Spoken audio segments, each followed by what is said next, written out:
के चरित्र श्रवण मात्र से प्रभु के नाम रूप लीला धाम में रति होती है। आपके मुख में भगवान नाम चल रहा है तो कोई भी आपको परास्त नहीं कर सकता।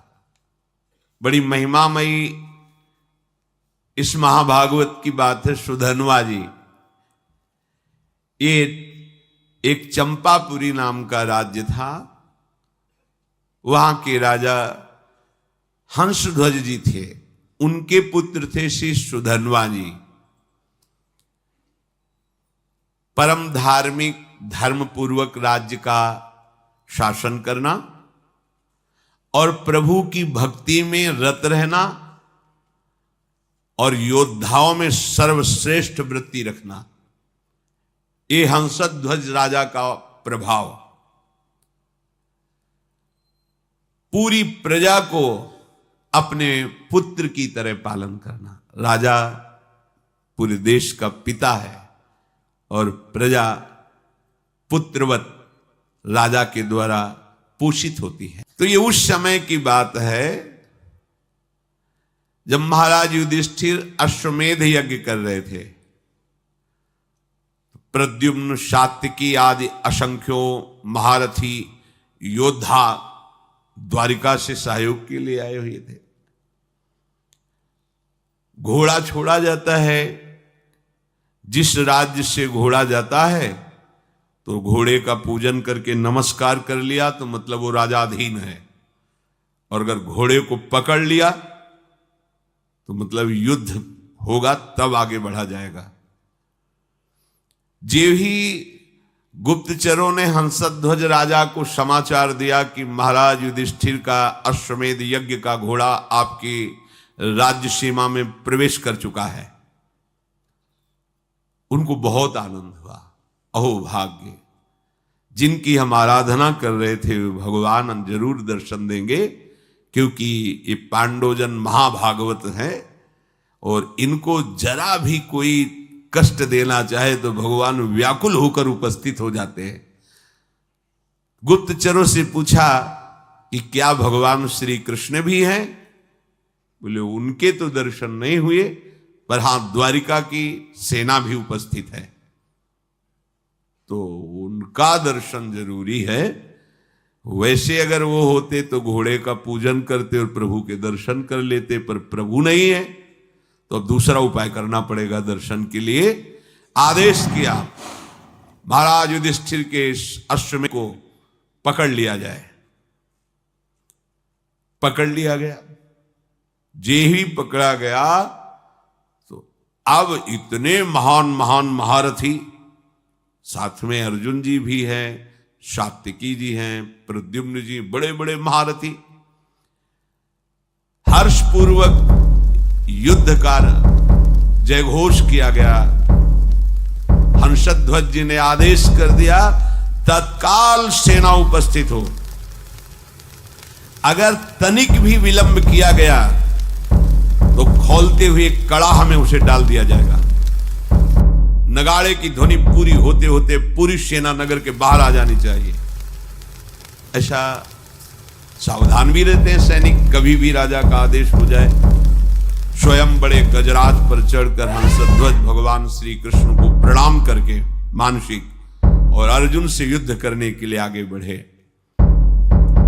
पूरे सैनिक सब तत्काल तैयार हुए, क्योंकि राजा की आज्ञा थी अगर विलंब हुए तो खौलते हुए तेल के कड़ाह में डाल दिया जाएगा। सब ठीक समय पर उपस्थित हो गए। वहां एक भयंकर अग्नि की उसमें बड़ा कड़ाह रख करके तेल खोलाया गया, कोई विलंब ना हो, अगर होगा तो डाल दिया जाए। जितने भी वीर योद्धा थे सब उपस्थित हो गए, लेकिन राजा के पुत्र जो सुधन्वा जी थे, ये बड़े भगवान के नाम जापक भक्त थे, हर समय नाम जप करते रहते थे। जे ही आज्ञा हुई अस्त्र शस्त्रों से सुसज्जित हुए। पहले तो माता जी के पास गए, उनको प्रणाम किया और कहा मां, आज हमारे जीवन का परम लाभ उपस्थित हुआ है, क्योंकि आज मुझे अर्जुन से युद्ध करना है। वो भगवान के परम प्रेमी भक्त हैं। आज युद्ध कौशल के द्वारा उनको मैं तृप्त करूंगा, और ऐसा तृप्त करूंगा, उनको ऐसे व्याकुल करूंगा कि उनके सारथी का हमारे ऊपर नजर पड़े और कृपा दृष्टि पड़े।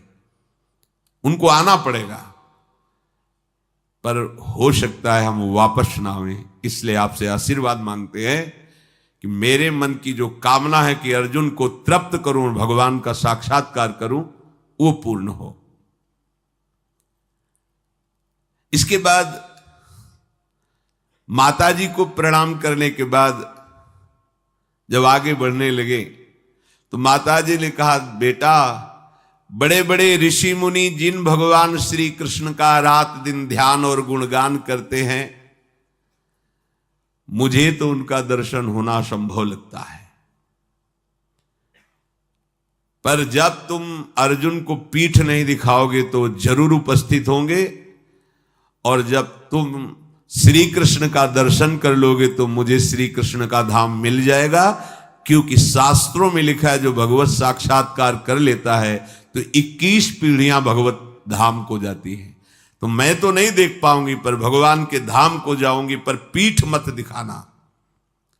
जाओ, हमारा आशीर्वाद है, विजयी हो। विजयी, तुम्हारे मन में जो कामना है उसकी पूर्ति हो।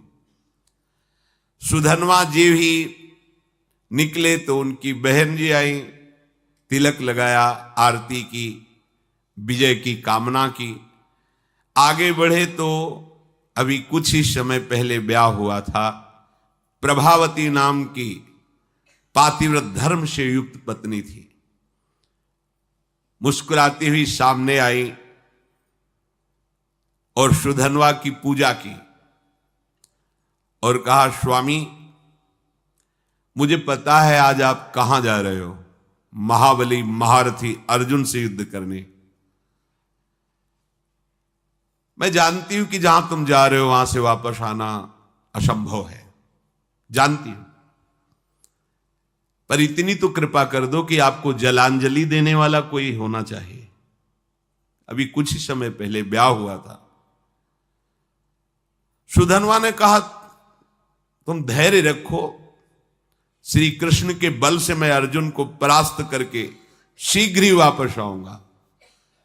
प्रभावती ने कहा, नाथ, आज तक हमने ऐसा नहीं सुना कि जो श्री कृष्ण से मिलने के लिए गए हों फिर वापस लौटे हों। शास्त्र प्रमाण है, बड़ी गूढ़ बात कही। जो श्री कृष्ण से मिलने गए हों और वापस लौटे हों, ऐसा आज तक प्रमाण नहीं मिला। तो वापस लौटने की तो हम आशा ही नहीं रखेंगी। बस हमारी एक कामना है कि आपको जलांजलि देने वाला कोई होना चाहिए। तो शास्त्र सम्मत बात थी। वहां कड़ाह में तेल खोल रहा है, सब आ चुके, लेकिन राजकुमार नहीं आए। राजा को बहुत कष्ट हुआ कि सब आज्ञा के पालन में और सुधनवा मेरी आज्ञा का उल्लंघन कर रहा है, क्योंकि अब वो जलांजलि देने के लिए पुत्र की कामना से युक्त होकर के अपनी पत्नी की भाव को पूर्ण किया। उनको तो पता नहीं, तो जल्लादों को तुरंत भेजा, सुधनवा को पकड़कर लाया जाए, खोलते कड़ाह में डाल दिया जाए। राजा की बड़ी विचित्र होती है। वो अपराधी साबित हो गए हैं क्योंकि विलंब हो गया, राज आज्ञा का उल्लंघन किया। जे ही राजा की आज्ञा हुई, वो जल्लाद प्रकृति के सैनिक तत्काल गए और सुधनवा स्नान आदि करके पवित्र होकर बाहर निकल रहे थे। तुरंत सुधनवा से कहा कि महाराज का आदेश है, आपको बंदी बना लिया जाए और कड़ाह में डाल दिया जाए, क्योंकि आप विलंब हुए हैं। उनका एक बार पिताजी के सामने तो पहुंचने दीजिए। गए, पिता को प्रणाम किया। हंसध्वज ने कहा, हमारी आज्ञा का उल्लंघन का जो निर्णय किया गया है वही इनके साथ बर्ताव किया जाए। जो शंख और लिखित नाम के आचार्य थे, उनके हर राजा के पास आचार्य कोटि के महापुरुष की सलाह मिलती थी। जैसे परम ज्ञानी जनक जी हैं, पर सदानंद जी विराजमान हैं। चक्रवर्ती सम्राट महाराज दशरथ तो वशिष्ठ जी विराजमान हैं। देवराज इंद्र तो बृहस्पति जी विराजमान। पहले ऐसा होता था कि सम्राटों के ऊपर, राजाओं के ऊपर महाराज विराजमान होते थे और कोई भी समस्या का समाधान उन्हीं से लिया जाता था। ये पुरोहित जो शंख और लिखित थे, ये जलते थे सुधनवा से, क्योंकि सुधनवा निरंतर नाम जप करती हुई भगवत आराधना में ये उनको पसंद नहीं था। तो कई बार तर्क वितर्क किया था। अब उनको अवसर मिला। राजा हंसध्वज ने पूछा कि आचार्य प्रवर आपका क्या आदेश है इस विषय में। उनका जो आपकी आज्ञा हुई उसका पालन किया जाए, अर्थात इनको खोलते हुए कड़ाह में डाला जाए। स्वभाव से ईर्ष्या रखने वाले ये शंख और लिखित आचार्य ने खोलते कड़ा में सुधनवा को डालकर उनका जीवन अंत कर दिया जाए, ऐसा ही दस्तखत कर दिया। यदि आप अपने पुत्र के मुंह में आकर के अब हमारी लिखित बात को काटते हैं तो हम दोनों आपको छोड़ देंगे, अब तो चांस ही नहीं। हंसध्वज ने तत्काल सैनिकों को आदेश किया, उठा करके डाल दो इनको खोलते हुए कड़ाह में। मंत्री समझाने की चेष्टा करे तो पुरोहित खिलाफ है। मंत्री के हृदय में भी बड़ा। सुधनवा जी ने जो ही देखा कि मेरी कामना तो नष्ट हो गई। मेरी कामना थी अर्जुन को युद्ध में इतना व्याकुल करूंगा कि भगवान पधारेंगे और मैं उनका दर्शन पाऊंगा। अब तो कड़ाह में डाल दिया जाएगा, तो चलो जैसी भगवान की इच्छा। कड़ाह में जे ही डालने को सुधनवा ने कहा, हे गोविंद, हे मुकुंद, हे हरे, मुझे मरने का तो दुख है नहीं, क्योंकि मरने के लिए निकला ही हूं, पर मैं मरने के पहले आपका दर्शन चाहता था, आपकी दृष्टि में दृष्टि मिलाना चाहता था। आप अर्जुन के पक्ष में होकर मुझे कैसे देखते हैं ये देखना चाहता था, सो अधूरा रह गया। यदि अर्जुन के बाणों से बिंधता और आप हमारी तरफ देखते तब मुझे आनंद मिलता। ये कायरों की तरह मृत्यु होगी कि कड़ाह में डाल करके। प्रभु यदि आप हम पर कृपा करते हैं तो मुझे जो कामना है उसकी पूर्ति होनी चाहिए। मरना तो है ही, पर ऐसे नहीं, ललकार करके अर्जुन को व्याकुल करके मरने की इच्छा है। युद्ध स्थल में अपने पराक्रम को दिखाते हुए बाणों से आपकी पूजा करूंगा, फिर प्राण त्यागूंगा तो मुझे संतोष होगा। गांडीव धनुष से छूटे हुए बाण जब हमारे हृदय को बेधेंगे तो मुझे आनंद प्राप्त होगा। यह है वीरों का मृत्यु की मांग करना। तो इनसे कम वीर नहीं होते भगवत भक्तजन। काम, क्रोध, लोभ, मोह, मद, मत्सर, ईर्ष्या, द्वेष, पूरा जगत सब का विरोध सह करके भगवान के मार्ग में बढ़ते हैं, जो सच्चाई से बढ़ते हैं। श्री कृष्ण श्री कृष्ण श्री कृष्ण श्री कृष्ण। मुख से अनवरत तो चलता ही रहता था। उठाया गया और कड़ाह में छोड़ दे, खोलता हुआ तेल। काफी देर वो आनंद से उसी कड़ाह में बैठे रहे। आसपास तेल खोल रहा है, रोम भी नहीं जल रहा, क्योंकि अग्नि में जो दाहिका शक्ति है वो श्री कृष्ण के द्वारा दी गई है। और जिसके मुख में श्री कृष्ण है, जो श्री कृष्ण के आश्रित है, तो दाहिका शक्ति उसको कैसे जला सकती है। महावीर हनुमान जी महाराज, पूंछ में आग लगी है और पूंछ का एक रोम नहीं झुलसा, पूरी लंका जल गई। वहीं पूरी लंका के मध्य में विभीषण, जो रावण जैसे राजा के महामंत्री और भाई हैं, उनके महल में कहीं भी कुछ भी झुलसा नहीं, पूरी लंका जल गई। क्यों? दाहिका शक्ति जिनकी आज्ञा से काम करती, उनके भक्त का घर कैसे जल सकता है। उनके महाभागवत की एक रोम भी नहीं झुलसा हनुमान जी का। ऐसे ही सुधनवा जी का एक रोम भी नहीं झुलसा। जैसे जल में प्रफुल्लित कमल खिला रहता है, ऐसे मुख प्रसन्न श्री कृष्ण श्री कृष्ण श्री कृष्ण। अब सबको बड़ा आश्चर्य हुआ, तेल बुदबुद बुदबुद खोल रहा है, ये भी नहीं है कि वो शांत हो, और वो प्रसन्न मुद्रा में श्री कृष्ण श्री कृष्ण। ये नाम का बहुत चमत्कार है, अपने लोग उसे समझ नहीं पा रहे। राजा हंसध्वज ने अपने पुरोहित शंख और लिखित से कहा, ये क्या हो रहा है, ये जल क्यों नहीं रहा है? पुरोहित जी विचार करके सोचते, आग तो जल रही, क्या तेल ये ऐसे ही खोल रहा है, इसमें गर्मी नहीं है? तो एक नारियल फल ऐसे वो कड़ाह में डाला, जो ही डाला और इतना गर्म तेल था, फटाक से फटा, और लिखित और शंख दोनों आचार्य थे, उनकी खोपड़ी में लगा जाके, और उनकी खोपड़ी में फफोले पड़ गए, उसकी बूंदें पड़ने। वो महाराज ये तो बिल्कुल आग है इस समय तेल। निश्चित है कि सुधनवा श्री कृष्ण नाम के बल पर है, इसलिए ये आग इसे नहीं जला सकती। अब पुरोहित को विरोध करने का कोई भी अवसर नहीं। वहां के लोगों ने सुधनवा जी कोई औषधि का प्रयोग किए हुए हैं क्या, जो तेल का प्रभाव नहीं पड़ रहा?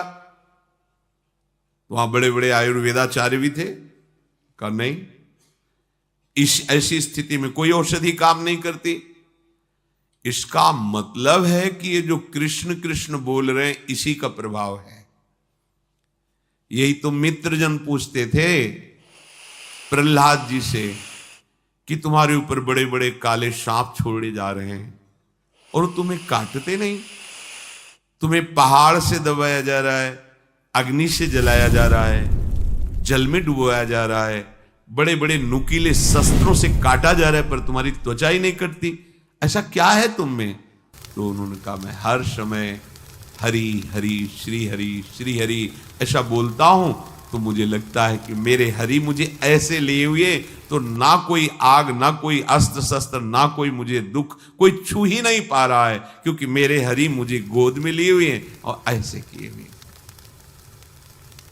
नाम का बहुत बड़ा, ऐसा ना समझो कि ये उनके ऊपर प्रभाव था, आपके ऊपर नहीं। आप वैसे ही जपिए, देखिए प्रभाव। अब पुरोहित जो लिखित और शंख जी थी, उन्होंने कहा, धिक्कार है मुझे, मैं अपने शास्त्र ज्ञान के गर्व में होकर भगवान की भक्ति का तिरस्कार करता था, आज मैंने देख लिया सुधनवा की भक्ति का प्रभाव। और वो दोनों ऐसा सोच ही रहे थे कि फिर जो परिजन थे सुधनवा को बाहर नहीं, कुछ नहीं, बस जैसे और तेल से चिकनाट हो गई हो बस। अब वो दोनों शर्मा करके आचार्य खुद कड़ाहे पे कूद गए, ये धिक्कार, हमारे जीवन को ऐसे भक्त का विरोध करते थे। सुधनवा जी ने श्री कृष्ण श्री कृष्ण श्री कृष्ण, तो कूदने में तो थोड़ा जलन सी, पर तुरंत शीतल हो गया। आचार्य थे, चरणों में पड़ गए सुधनवा के। कौन ऐसा है जो नाम जापक के चरणों में अपना भावना समर्पित कर दे? नाम की बड़ी महिमा है। सुधनवा के आचार्य थे लिखित शंख, उन्होंने छाती से लगा के कहा, प्रिय राजकुमार, आज मुझे तेरी कृपा से समझ में आया कि भगवान के नाम में जो शक्ति है वो किसी और कहीं साधन में नहीं है। पुरुष सिंह, आज तुम्हारे स्पर्श से मैं पावन हो गया, क्योंकि तुम भगवान नाम जप करते हो। अब पता चल गया कि मैं तुम्हारा उद्धार नहीं करूंगा, तुम मेरा उद्धार कर दोगे। आचार्य अपने शिष्य से कह रहे हैं, वीरवर जाओ, सम्रांगण में तुम्हारी कामना की पूर्ति हो। सुधनवा पिता को प्रणाम किया। पिता ने कहा, आज हमारे सेनापतित्व का पद सुधनवा लेंगे। अब युद्ध प्रारंभ हुआ। सुधनवा कब प्रत्यंचा चढ़ाई और बाण छोड़ा, बड़े बड़े सैनिक देख ही नहीं पा रहे थे। जब अर्जुन ने देखा कि ये 9 राजकुमार बड़े बड़े महारथियों को भी मूर्छित करता हुआ आगे बढ़ता जा रहा है, तो स्वयं वो अपने गांडीव धनुष की प्रत्यंचा खींची और सामने आकर खड़े हो गए। अर्जुन ने कहा, है राजकुमार, अब तुम किसी साधारण वीर के सामने नहीं खड़े हो, गांडीव धनुषधारी अर्जुन के सामने खड़े हो। जितनी सामर्थ्य हो अब हमसे तुम युद्ध करके दिखाओ। सुधन्वा ने निर्भयता पूर्वक हंसकर कहा, हे पार्थ, आपने बहुत सी लड़ाइयां लड़ी और विजय को प्राप्त हुए हैं, पर उसका तुम कारण नहीं जानते हो कि तुम विजय में क्यों प्राप्त हुए हो। क्योंकि तुम्हारे सारथी श्री कृष्ण थे। इस समय तुम हमारे सामने टिक नहीं सकते क्योंकि तुम्हारा सारथी नहीं बैठा है, श्री कृष्ण नहीं है। तो यद्यपि तुम महावीर हो पर तुम मेरे सामने नहीं टिक सकते। तुम्हें सलाह देता हूं, अगर मेरे पर विजय प्राप्त करनी तो अपने सारथी की याद करो, नहीं तो तुम्हारी सामर्थ्य नहीं है, ये गांडीव धनुष के निकले हुए बाणों की सामर्थ्य नहीं कि मुझे परास्त कर सके। एक बालक के मुख से ऐसी चुनौती, अर्जुन जी परम धनुर्धर, दिव्यास्त्रों का ज्ञान, क्रोधित होकर सुधन्वा पर बाणों की वर्षा शुरू कर दी। सुधन्वा जी ने हंसते हंसते एक एक बाण को तिल तिल के समान काट के गिरा दिया। अर्जुन जी को लगा आज तक ऐसा भी, बाणों को काट देना अलग बात, लेकिन हर बाण को तिल तिल काट के बाणों की वर्षा हो रही। बाणों को काटते हुए अपने बाणों से ध्वजा, धनुष, प्रत्यंचा सब पर चोट पहुंचा दी। सुधन्वा ने ध्वजा काट के गिरा दी, प्रत्यंचा काट दी, गांडीव पर प्रहार किया और अर्जुन के सारथी को भी घायल कर दिया और कहा, कहां गया तुम्हारा वो पुरुषार्थ गांडीव धनुषधारी अर्जुन। बिना प्रत्यंचा का धनुष, बिना ध्वजा का रथ, सारथी बेहोश। आश्चर्य में पड़ गए कि ऐसा वीर बालक तो हमने देखा ही नहीं। अब उनके मुख से हर समय चल रहा है जो भगवान का आदेश, मामनुस्मर युद्ध च कृष्ण कृष्ण कृष्ण कृष्ण। आप तो बहुत बड़ी बड़ी बातें कर रहे थे, देखा बालक का चमत्कार, मुझे बालक कह रहे थे, अब कहो तो आपको बाणों से घायल करके ऐसी दशा में पहुंचा दूं जो वीर पुरुषों को शोभा नहीं देती। अब भी अवसर है, याद करो अपने सारथी को और बुला लो, क्योंकि यही इच्छा थी कि एक बार श्री कृष्ण को देखूं। अर्जुन को लगा कि जब इस हालत में पहुंचा दिया तो अगला बाण तो हमें मूर्छित करके गिरा देगा। जो ही स्मरण किया, भगवान दौड़ते हुए आ गए। यही है भगवान का वात्सल्य। जैसे मां, तो मां कहीं भी वो आवाज पड़ते ही भाग के आ जाएगी, लेकिन उनके लिए जिन्होंने केवल भगवान को अपना माना है, केवल, अगर दूसरा कोई है तो रुके रहेंगे, ध्यान रखना। अगर दूसरा कोई बल नहीं है तो उसी समय आपको अनुभव होगा, आ गए प्रभु। जैसे द्रौपदी जी को अनुभव हुआ, वस्त्र रूप में आ गए प्रभु। मन ही मन भगवान को पुकारा, ते ही दया में भगवान दौड़ते हुए आए और सारथी जो मूर्छित था उसको हटाकर अर्जुन की घोड़े की जो बागडोर थी पकड़ ली। सुधन्वा ने, क्योंकि पूरे जन्म में यही आशा थी, एक बार देखो ओ नील मेघ श्याम की कांति, अभयद भुज दंड मूल पीनन सानुकूल, कनक निकस लसित कुल दामिनी धर की। ऐसे सुंदर नेत्र, ऐसा पीता, पहले तो शोभा का पान करता रहा, जी भर के दर्शन किया, रथ से उतरा, प्रणाम मुद्रा में हुआ, क्योंकि आराध्य देव है। बस रोष में आके फिर रथ में, और पार्थ अब संकोच मत करना, तुम्हारी विजय होगी। ये देखो भगवत भक्तों का हृदय कैसा होता है। जिसके पक्ष में भगवान है, मैं कहता हूं तुम्हारी विजय होगी। पर मेरे पर विजय प्राप्त करने के लिए तुम्हें पुरुषार्थ दिखाना होगा। ऐसे नहीं कि मैंने धनुष रख दिया तुम्हारी विजय हो जाएगी। अर्जुन ने कहा, वीर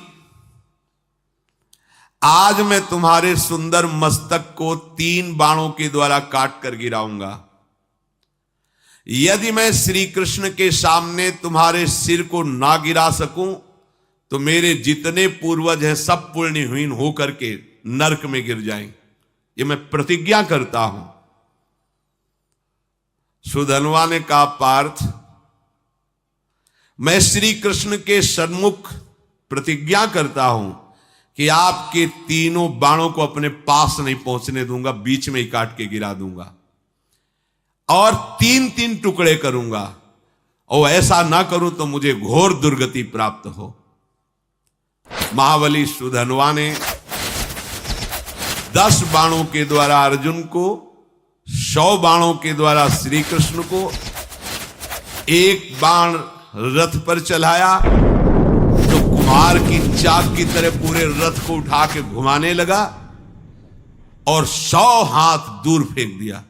सुधन्वा ने 100 बाण भगवान की पूजा में, 10 बाण अर्जुन की पूजा में, और 1 बाण मारा, रथ ऐसे चक्राकार होकर 100 हाथ दूर गिरा जाकर के।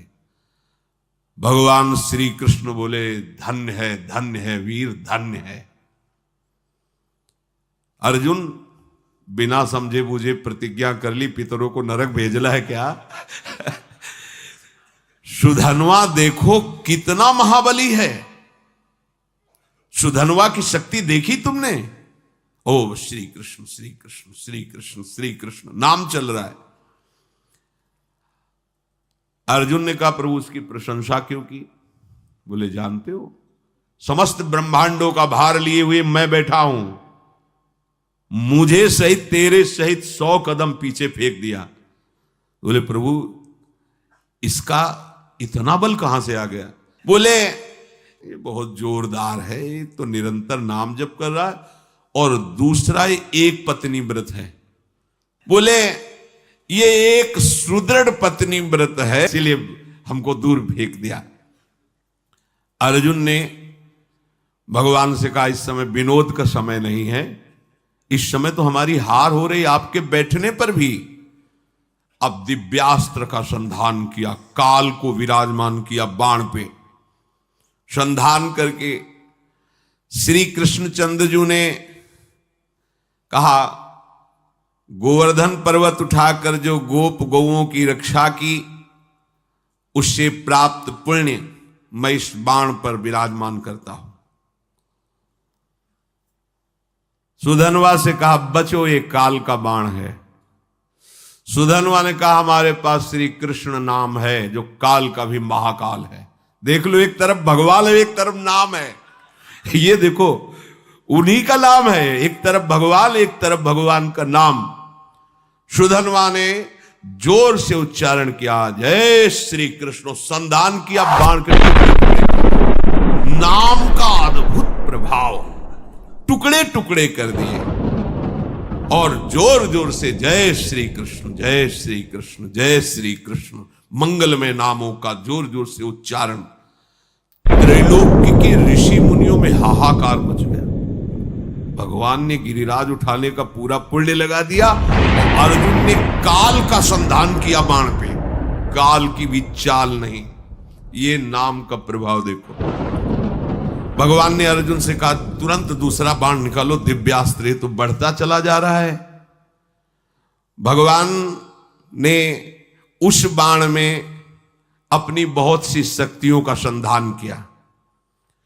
सुधन्वा से कहा, अब जीत के दिखाओ। देखो भगवान क्या करे, समझ रहे हो? मेरे नाम के आगे मेरे पुण्य और सुकृत और शक्तियां भी काम नहीं करती, इसीलिए नाम के अधीन भगवान हो जाते हैं। सुमिर पवन सुत पावन नामू, अपने बस करी राखे रामू। इस रहस्य को समझो। सुधन्वा ने कहा, अर्जुन अब मेरी प्रतिज्ञा सुनो, यदि मैं इस बाण को टुकड़े टुकड़े न कर दूं तो अरुंधति सहित महर्षि वशिष्ठ की ब्रह्म ऋषि की हत्या का पाप मुझे तुरंत लगे।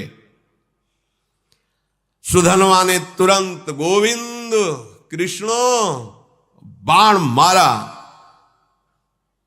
प्रबल पुरुषार्थ से चलाया हुआ अर्जुन का भगवान की शक्ति से संपन्न बाण 5 टुकड़े हो गए। भगवान ने कहा ये भी गया। ब्रह्मा इतना बड़ा शक्ति संधान किया, अर्जुन उदास होने लगे। प्रभु अब क्या होगा, तुम्हारी शक्ति भी इसमें थी, सब क्या। यही समझो, रहस्य समझो, भक्तों ने यही रहस्य समझा है। भगवान की भी रक्षा भगवान के नामों से यशोदा मैया और सब गोपियों ने की। बाल गोविंद की लीला में पढ़ के, अरे नाम इतना बड़ा है कि कहां लगी नाम बड़ाई, राम न सकई नाम गुण गाई। तभी तो संत जन छाती चौड़ी करके घूमते हैं, राधा राधा राधा। हमारे पास राधा नाम, हमारे पास कृष्ण नाम, गोविंद नाम है, मतलब प्रभु हमारे अधीन है। भगवान देखा कि अर्जुन निरुत्साहित हो रहे, तो 5 जन शंख को लिया और 5 शंख का नाद जो है ना, वो उत्साह वर्धन करने वाला होता है।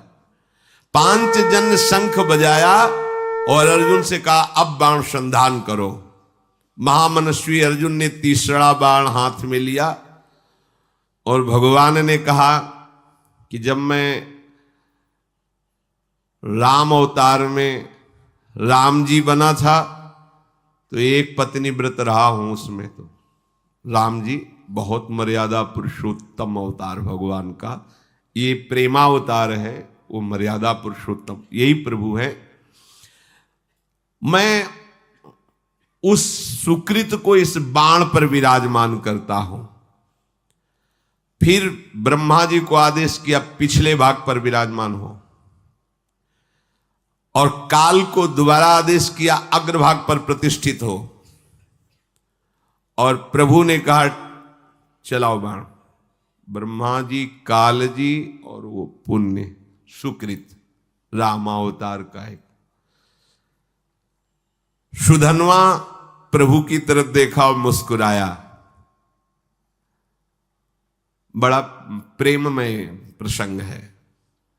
अर्जुन से बोला अब भी संशय है तुम्हें, तुम्हारे विजय के लिए क्या कर रहे हैं देख रहे हो, तुम्हें संशय, भला कोई प्रतिज्ञा करो अब तुम इस बाण के बचाने के लिए। अर्जुन ने कहा वीरवर, यदि तुम्हारा मुकुट सहित मस्तक में काट के ना गिरा दूं तो भगवान श्री हरि और भगवान शंकर में भेद करने से, निंदा करने से जो पाप लगता है वो मुझे अभी लगे। सुधनवा ने कहा मैं इस बाण को अगर काट ना दूं तो काशी में मणिकर्णिका तीर्थ में भगवान शिव जी को पैर मारने से जो पाप लगता है, शिव विग्रह पर पैर, वो मुझे पाप अभी लगे। दोनों भगवत भक्त है और इतनी बड़ी बड़ी प्रतिज्ञा। सुधनवा ने भगवान श्री कृष्ण की तरफ देखा और कहा जय श्री कृष्ण, जय श्री कृष्ण। अर्जुन उस बाण को संधान किया। सुधनवा ने उस प्रभावशाली बाण को कृष्ण कृष्ण कहते हुए काट दिया। हाहाकार मच गया। इस बाण को तो कोई काट ही नहीं सकता था, क्योंकि इतनी महिमा से युक्त हो गया था। अब कटा हुआ बाण का अग्रभाग सुधनवा के मस्तक को काट करके गिरा दिया। बाण तो काट दिया और कटा हुआ अग्रभाग बाण का जाकर सुधनवा के मस्तक को काट कर गिरा दिया। आश्चर्य की बात कि सुधनवा के कटे हुए मस्तक से भी निकल रहा था जय श्री कृष्ण, जय श्री कृष्ण, जय श्री कृष्ण। जैसे द्वेष भाव से भजने के कारण रावण के भी मुख से निकल रहा था, कहां राम रन हतोपचारी, खोपड़ी पड़ी है पर उससे निकल रहा था कहां राम रन हतोपचारी। महाभागवत सुधनवा जी के कटे हुए सिर से निकल रहा था जय श्री कृष्ण, श्री कृष्ण, श्री कृष्ण। भगवान श्री कृष्णचंद्र जी उतरे और अपने कर कमल से उसके सर को उठाया और हृदय से लगाया। ये तो बाहरी लीला थी। इतने में सुधनवा के जो शरीर से ज्योति निकली थी भगवान की परिक्रमा करके भगवान में लीन हो गई। श्री कृष्णचंद्र जी ने सुधनवा के पिता से कहा, ऐसा भक्त अभूतपूर्व है, शायद ऐसा न हुआ है, न ऐसा आगे होगा। जैसा तुम्हारा पुत्र मेरा भक्त था, वो तो मेरे दिव्य धाम में गया। शोक मत करना, विलाप मत करना, रोना मत, क्योंकि रोने लायक नहीं है। रोने लायक संसारी जन होते हैं जो प्रभु से विमुख जीवन व्यतीत करते हैं। जो प्रभु में जीवन व्यतीत करते हैं वहां तो उत्साह मनाया जाता है, क्योंकि वो धाम गया, नरक तो गया नहीं कि रोए, धाम गया तो खूब नाम कीर्तन किया जाता है। भक्तों को अभय देने वाले प्रभु श्री हरि के नाम की अपार महिमा है। इसलिए भगवान कह रहे, अनन्य हो करके सततम कीर्तयन्तम, निरंतर मेरा, इससे बड़ा कोई लाभ नहीं। क्या चाहिए, जो चाहिए सब प्राप्त हो जाएगा। आप जैसे भी बने, भाव से कुभाव से, श्रद्धा ना हो तो भी, जो नाम आपको प्रिय लगे, सब हमारे प्रभु के नाम है, उनके नाम का खूब जप करो, कीर्तन करो, सुखी हो जाओगे, आनंदित हो जाओगे। भगवान उनकी ही रक्षा नहीं करते, हम सबकी रक्षा करेंगे। पर जब हम अहंकार से युक्त होकर, तो फिर भगवान अहंकारी की रक्षा नहीं करते। जो भगवान का आश्रय लेकर नाम जप करता है, भगवान उसकी निश्चित रक्षा करते हैं। शेष चर्चा आगे। श्री राधा वल्लभ लाल।